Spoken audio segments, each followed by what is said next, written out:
सभागृहामधल्या गदारोळामधून आता जरा आपण धाराशिवमध्ये जाऊयात, जिथे मराठा आरक्षणासाठी आंदोलक मनोज जरांगेंची जनजागृती आणि शांतता यात्रा सुरू आहे। हिंगोलीमधून सुरू झालेली ही शांतता यात्रा परभणी, नांदेड, लातूर करत आज धाराशिवमध्ये पोहोचली। मात्र धाराशिवला येण्याआधी मनोज जरांगेंनी धनगर आरक्षणासाठी मागील 12 दिवसांपासून उपोषणाला बसलेल्या 2 आंदोलकांची भेट घेतली।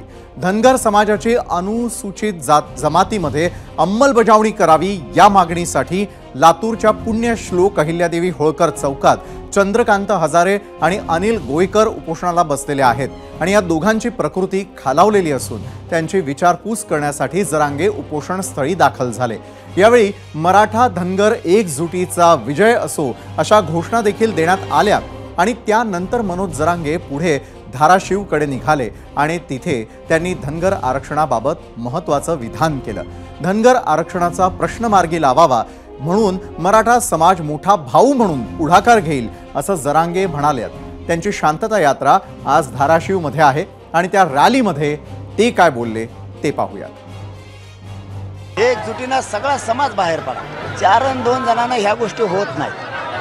तुम्हाला सगळा समाज ज्यावेळेस तुम्ही बाहेर पडताय, माझ्या मराठा समाजाला आत्तापर्यंत ज्या कोटी 1.5 कोटी मराठ्यांना आरक्षण मिळालं नाही, त्याचं मूळ कारण आहे की माझा मराठा समाज ताकदीनं बाहेर पडला म्हणून राहिलेल्या मराठ्यांनाही आरक्षण मिळायला लागलं। तसं बाकीचं नाही पाहिजे असलं ना तर त्यांनी ताकदीनं बाहेर पडावं।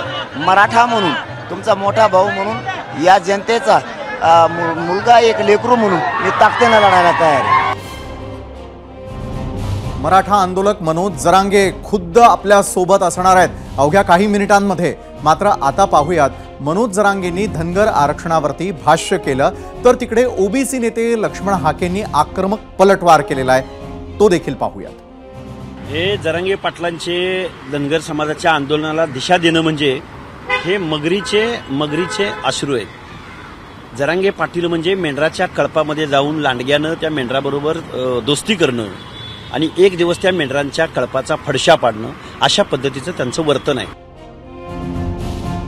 आरक्षणाच्या बातमीनं राज्याचं राजकारण कसं ढवळून निघालंय हे आपण पाहिलं आणि आता जाऊयात आपल्या मीडिया सेंटरकडे।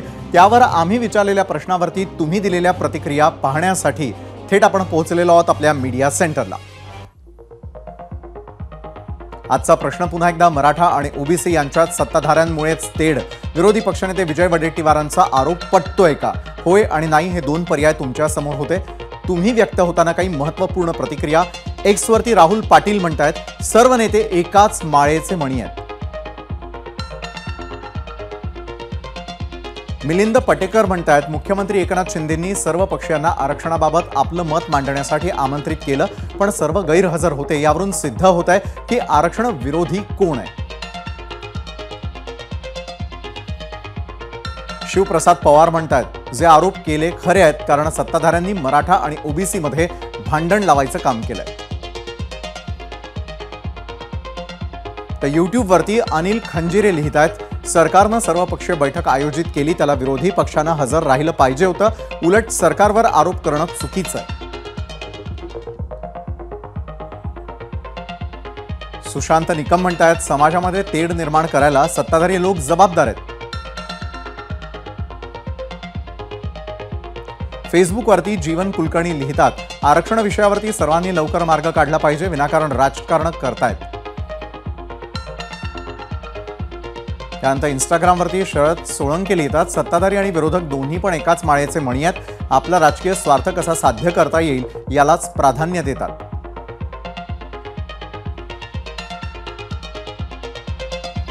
राज्य सरकारनं बोलावलेली सर्वपक्षीय बैठक, त्यात विरोधकांची अनुपस्थिती आणि त्यावरून झालेले आरोप प्रत्यारोप, तर मराठा आरक्षणासाठी मनोज जरांगेंची जनजागृती आणि शांतता यात्रा याविषयी चर्चा करण्यासाठी आपण आता जाणार आहोत आपल्या गेस्ट सेंटरकडे आणि त्या ठिकाणी 0 अवरमध्ये आपल्या सोबत असतील खुद्द मनोज जरांगे पाटील। मनोजजी, 0 अवरमध्ये आपलं स्वागत आहे। काल बोलावलेली सर्वपक्षीय बैठक आणि सर्वपक्षीय बैठकीला असलेली विरोधकांची अनुपस्थिती, या दोन्हीमधून मराठा आरक्षणाचा प्रश्न किंवा तिढा सुटणार आहे असं वाटतं का मनोजजी?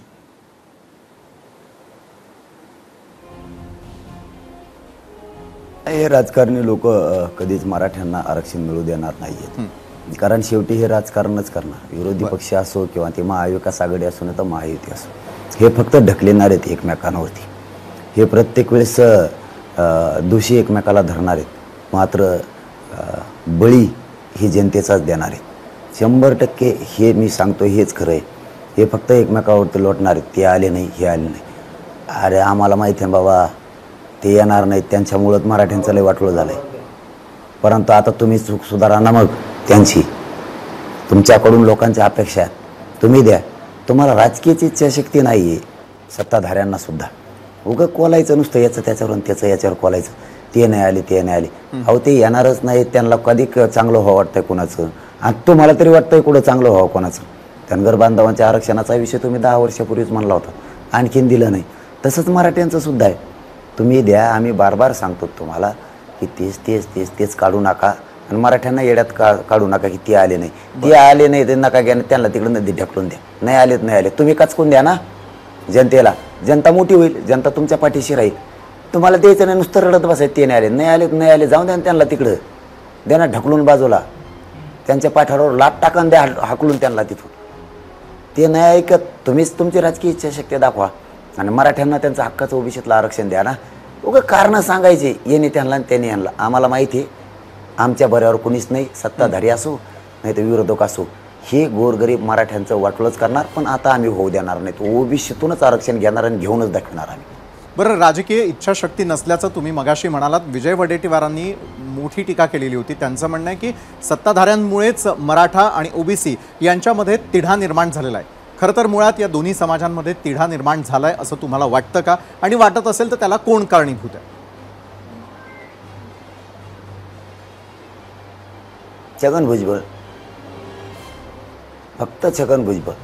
जातीवाद पसरायला ते जबाबदार आहे, राज्याची शांतता बिघडायचा जबाबदार तो एकटा माणूस आहे. सगळे ओबीसी समाजाचे नेते जबाबदार, नेते जमा करण्याची जबाबदारी त्याच्यावरती आहे. मग त्या ठिकाणी विजय वडेट्टीवार साहेब सुद्धा होते, हे सगळेच होते. ज्या ठिकाणी उपोषण बसलं त्या ठिकाणी सगळ्या जाती धर्माचे ओबीसीचे नेते ते जमले होते. त्यामुळं कोण जातीवाद पसरत आहे कोण नाही पसरत हे आता लोकांना कळतं. लोक लय हुशार झाले आता, पहिल्यासारखं नाही राहिलं. कारण लोक आता हुशार आहेत, स्वतःचं हित स्वतःच्या मुलाचं हित लोकांना कळतंय. सगळ्या पक्षातले ओबीसीचे नेते छगन भुजबळने एकत्र केले आणि छगन भुजबळ जातीवाद पसरायला लागला. छगन भुजबळ गोरगरीब मराठ्यात आणि गोरगरीब ओबीसीत दंगली घडवून आणणारे, गोरगरिबांचं पुरं वाटोळं केल्याशिवाय त्याला झोप येणार नाही. परंतु त्यांनी हे पाप कधीच करू नये. ते गोरगरीब मराठी आणि गोरगरीब ओबीसी, गोरगरीब धनगर बांधव एकत्र राहत आहेत, एकत्र सुखदुःखात येत आहेत, एकमेकाच्या मदतीला. हे पाप त्यांनी कधीच करू नये. कारण आमच्यामुळं धनगर आरक्षणाला धक्का लागत नाही. ते एनटी व्हीजेंटीमध्ये तरीही छगन भुजबळ त्यांचे काही नेते आमच्या अंगावरती घालतोय. इकत मराठ्यांचं फुकट इकत भांडण घ्यायला लावतोय. कारण ज्या समाजाच्या आरक्षणाला आमचा धक्काच लागत नाही त्यांचा विषय 27% आरक्षणाचा आहे. आम्ही 19% आरक्षणामध्ये येतोय, त्यांचा वेगळा प्रवर्ग आहे. इथं देव जरी आला तरी धनगर बांधवाच्या आरक्षणाला धक्का लागू शकत नाही. इतकं माहीत असताना सुद्धा छगन भुजबळ वारंवार मराठ्यांच्या विरोधात ओबीसीचे नेते उतरायला लागलाय. छगन भुजबळने एक काम करायला पाहिजे होतं.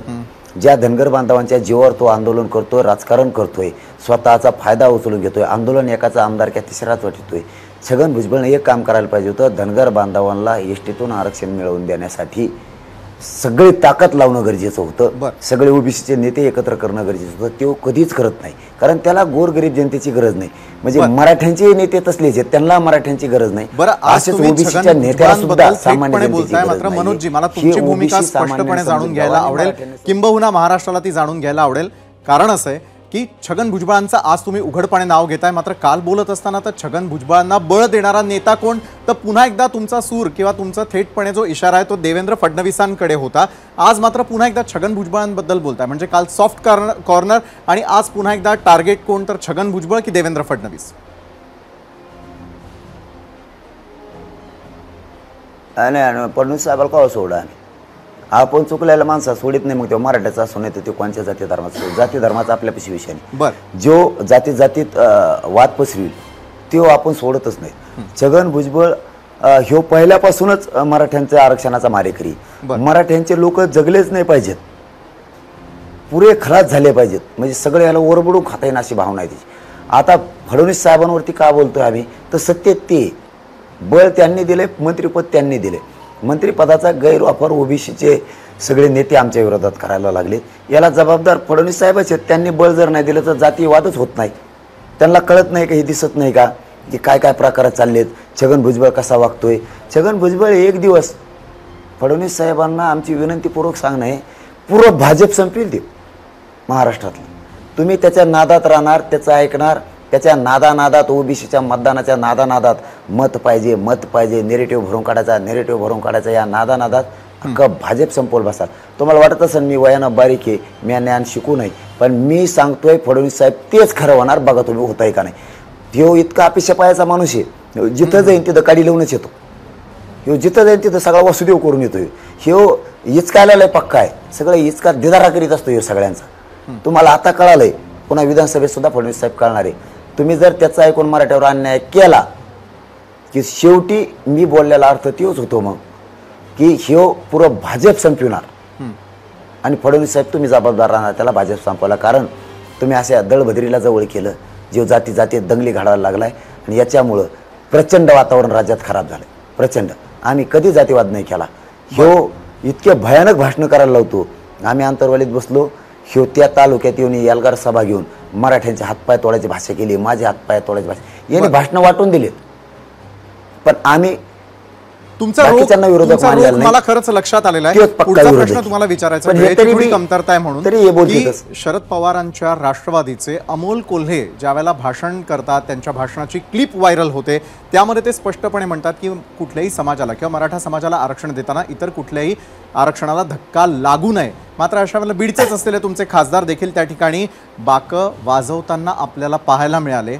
मग एका महिन्यात कसा काय बदल होतो हा सगळा?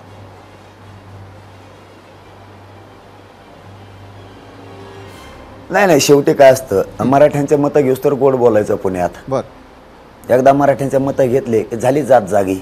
शेवटी जात महत्वाची आहे ना त्यांना. आमच्या मराठ्यांना तर हे कळालं नाही ना कधी. जातीचेच लोक मोठे करा, गोरगरीब मोठे करा, हे मराठ्यांनी जाणून घेतलं नाही. आता मराठ्यांचे डोळे उघडले, ठीक आहे 5 वर्ष जातील म्हणा निघून, पुन्हा तुझ्या जीवाचे आमदार केलं उभा राहणारच आहेत.